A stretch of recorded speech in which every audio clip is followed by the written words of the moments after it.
اچھی سوچ، یہ جو بدگمانی ہے نا، برا سوچنا بزرگوں کے بارے میں بھی، لوگوں کے بارے میں بھی، غریبوں کے بارے میں بھی. اگر کسی بندے کو 4 پیسے مل گئے تو یہ کہنا کہ یار پتہ نہیں اس نے کون سا بینک لوٹا ہے، اور اگر نہیں ملے تو کہنا یہ کاہل ہی بڑے ہیں، کام ہی نہیں کرتے. ہر جگہ بدگمانی. یا ایھا الذین آمنوا اجتنبوا کثیرا من الظن ان بعض الظن اثم. اے ایمان والو، بہت سارے گمانوں سے بچو، بعض گمان بھی گناہ ہیں. اچھا سوچیں. حضور نے فرمایا کہ سب سے بڑا جھوٹ بدگمانی ہے. لوگوں کے بارے میں اپنے خیالات کو پراگندہ کر لینا، برا کر لینا، برا سوچنا، بکھر جانا خیالات کا، یہ سب سے بڑا جھوٹ ہے. معاشرے میں جب سوچیں اچھی ہوتی ہیں تو معاشرہ صحت مند ہوتا ہے. پاکستان میں نا ڈپریشن کے مریض کرونا کے بعد 65% کے قریب گئے ہیں. کسی کو تھوڑی سی ٹینشن ہے، کسی کو زیادہ ہے. اب اس میں سب سے بڑا یہ جو ٹینشن کا مرض ہے، اس میں سب سے بڑا مسئلہ بدگمانی کا ہے. آپ ڈاکٹر کے پاس پہلے دن جائیں گے نا، مجھے ٹینشن ہے، تو پہلا سبق یہ پڑھائے گا کہ اچھا سوچا کرو، اور جو رب نے دیا اس پہ راضی رہنا سیکھو. ٹینشن ختم ہوگی. حضور صلی اللہ تعالیٰ علیہ وسلم نا اچھی سوچ لوگوں کے اندر لانا چاہتے، لوگوں کو لوگوں کے حق میں نرم کر دے. رسول پاک صلی اللہ علیہ وسلم ایک دوسرے کے لیے دلائل دیتے. ہر طبقے کی حضور نے عزت بیان کی. مزدور سے، محنت کرنے والے سے کہا یہ اللہ کا دوست ہے. جو تجارت کرنے والا تھا فرمایا جو سچا تاجر ہوگا قیامت کے دن نبیوں کے ساتھ اٹھایا جائے گا. ہر شخص کو اعزاز دیا، اچھا گمان. اگر بالفرض کسی وقت آپ کو ایسا لگتا ہے کہ فلاں آدمی یہ غلطی کر رہا ہے، تو ایک تو یہ کہ اگر وہ بزرگ ہے، کوئی عالم ہے، کوئی اللہ والا ہے، کوئی ہم سے بڑا ہے، ہمارا والد ہے، تو اس کی اس غلطی کو، اس کی تعویل کرنے کی کوشش کریں. اچھا، اگر کوئی اچھا پہلو نکلتا ہے تو اچھے. ایک عورت جا رہی ہے تیزی سے بے پردہ گلی میں، تو بزرگ فرماتے ہیں اسے بے حیا نہ کہو. ہو سکتا ہے بیچاری کا بچہ چھت سے گر گیا ہو، دوپٹہ ماں کو یاد ہی نہیں رہا، دوڑ گئی. حالانکہ یاد رہنا چاہیے تھا اس موقع پر، لیکن کچھ ایسا کریں کہ جس سے ہمارا ذہن ہر وقت نہ الجھا رہے.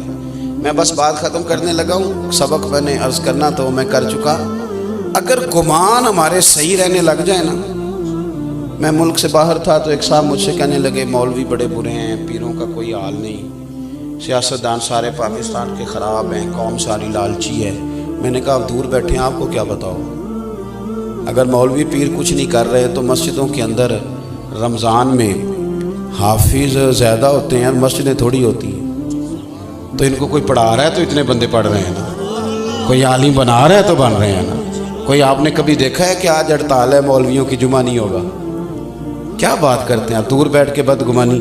اور جہاں تک قوم کا تعلق ہے، جس بیٹی بیچاری نے خود سلائی مشین پہ بیٹھ کے اپنا جہیز بنایا تھا نا، جب زلزلہ آیا کشمیر پہ تو اس نے بھی کہا تھا ابا میں 3 کپڑوں میں چلی جاؤں گی، یہ زلزلے والوں کو دے دے سامان. یہ جوان جن کو لوگ بڑا برا کہتے ہیں، ایک بابا جی کو خون کی 1 بوتل کی ضرورت پڑ جائے تو 14 بچے گلیوں میں کھڑے ہوتے ہیں.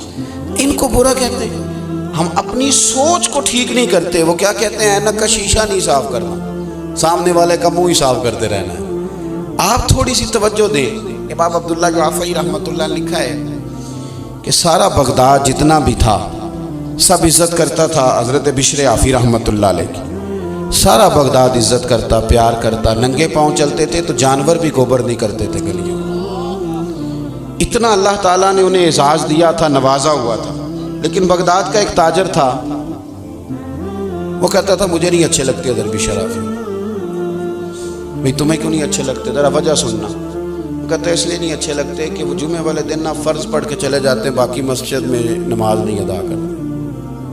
مسجد میں کون سی نماز پڑھنا ضروری ہے؟ وہ پڑھ بھی لیے.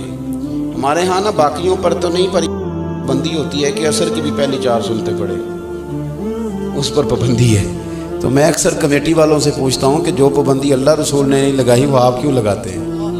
مہربانی کریں، لوگوں کو گنجائش دیں. آپ وہ جبر کیوں کرتے ہیں جو آپ کو نہیں کرنا چاہیے؟ جی حضرت بشر عافی رحمۃ اللہ علیہ فرض جماعت کے ساتھ جمعے والے دن پڑھتے ہیں تو باقی نماز پڑھے بغیر چلے جاتے ہیں. لوگوں نے اسے سمجھایا تو وہ تاجر کہتا ہے مجھے بڑے عرصے کے بعد ایک دن خیال آیا ویسے پتہ کروں تو صحیح،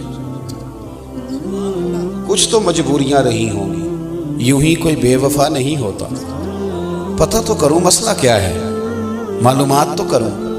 کہتے ہیں جمعہ پڑھا حضرت کے ساتھ میں نے، تو سلام پھیر کے وہ نکلے مسجد سے، تو میں بھی ان کے پیچھے ہو لیا۔ انہوں نے جلدی سے جا کے نا تو ایک نان بھائی کی دکان سے نان خریدے، تو میں نے پھر بدگمانی کی، میں نے کہا اوہو پیر صاحب کو بھوک نے ستایا تھا، اس لیے سنن اور نوافل چھوڑ دیے۔ پھر وہ تھوڑا آگے گئے تو انہوں نے گوشت والی دکان سے کباب خریدے ہوٹل سے، تو میں نے کہا مولانا کی عمر دیکھو اور ذائقے دیکھو۔ پھر وہ جنگل کی طرف بڑھے تو میں نے تیسری بدگمانی کی، میں نے کہا یہ مریدوں سے چھپ کے سبزے پہ بیٹھ کے کھائے گا۔ کہتے ہیں تھوڑا سا رستہ گزرا تو ایک کچا مکان آیا، باہر سے کنڈی لگی تھی، شیخ نے اپنے ہاتھوں سے وہ مکان کی دروازہ کھولا اور میں دیکھ رہا تھا سامنے ایک فالج کے مریض بزرگ لیٹے، اور جب وہ آگے بڑھ کے میں نے دیکھا تو ان کے منہ سے رطوبتیں نکل رہی تھیں اور وہ تکلیف میں تھے۔ حضرت بشر آفی نے پہلے سیدھا کر کے لٹایا، پھر اپنا امامہ کھول کے پانی میں ڈبو کے ان کا منہ دھویا اور پہلا لقمہ توڑ کے ان کے منہ میں ڈالا تو فرمانے لگے بابا ناراض نہ ہونا، جمعہ تھا مجھے دیر ہو گئی، ابھی تو میں نے سنتیں اور نفل بھی پڑھنے ہیں، ابھی تو میری بقیہ نماز رہتی ہے۔ وہ شخص کہتا ہے میں باہر کھڑا تھا تو میرا وجود کانپنے لگا، میں نے کہا میں کیا کہتا تھا، یہ کیا بنا، میں کہاں کھڑا تھا، یہ کیا رنگ نکل آیا۔ حضرت شیخ نے جب کہا نا معاف کر دو تو بابا جی رو پڑے، کہنے لگے میرا آگے پیچھے کوئی نہیں اور جو تھے وہ بھی مجھے چھوڑ گئے۔ بشر 14 سال ہو گئے تو روز میری روٹی لے کے آتا، تو کب تک آئے گا یار، میں کب تک بڑا رہوں گا، کب تک تو اتنا تکلف کرے گا۔ تو حضرت بشر حافی نے ان کو روتے دیکھا تو روئے، آنسو پونچھ کے کہنے لگے یہ جو رب کی اتنی رحمتیں برستی ہیں نا اور انسانوں سے لے کر جانور تک میری قدر کرتے ہیں، تو اس کے پیچھے حکمت یہ ہے کہ میں آپ کی خدمت کرتا ہوں تو اللہ نے مخلوق کے دل میں میری محبت پیدا فرما دی۔ اپنا گمان ٹھیک کریں، سوچیں ٹھیک کریں، حضور کی غلامی میں جو سوچیں حضور نے ہمیں عطا کی ان پر توجہ کریں، پھر دیکھیں اللہ کی مدد آئے گی، محبوبیت نازل ہوگی۔ جو ہم کرنے کے قابل بھی نہیں وہ کام بھی رب لے لے گا، جو بالکل سوچا بھی نہیں ہوگا کہ میں یہ کر سکتا ہوں وہ بھی اللہ کی توفیق سے ہو جائے گا۔ الجھنا چھوڑ دیں، بہت زیادہ بدگمانیاں چھوڑ دیں، بہت زیادہ کہانیاں چھوڑ دیں، نئے نئے الجھے سوالات اور بکھری سوچیں، اور ہمارے بچوں کا یہ کہنا کہ فلانا بھی غلط فلانا بھی غلط، تو بھئی یہ تو آپ کے ذمہ ہی نہیں، آپ کے تو ذمہ اپنا آپ ہے۔ برے بندے نو لبن ٹریا سان جاگتے ملیا نہ کوئی، تے اپنے اندر چاہتی پائی تے میں تھوں برا نہ کوئی۔ تو اس لیے حضور صلی اللہ علیہ وسلم کی جو اتباع ہے اس میں ہمیں جو نکھری زندگی ملتی ہے وہ ہمیں تازہ دم رکھے گی، پریشان نہیں ہونے دے گی، خیالوں کو آوارہ نہیں ہونے دے گی۔ اللہ کے حضور دعا کرتا ہوں جو میں کہہ سکا ہوں اللہ قبول فرمائے، گفتگو میں جہاں بھول گئے اللہ درگزر فرمائے۔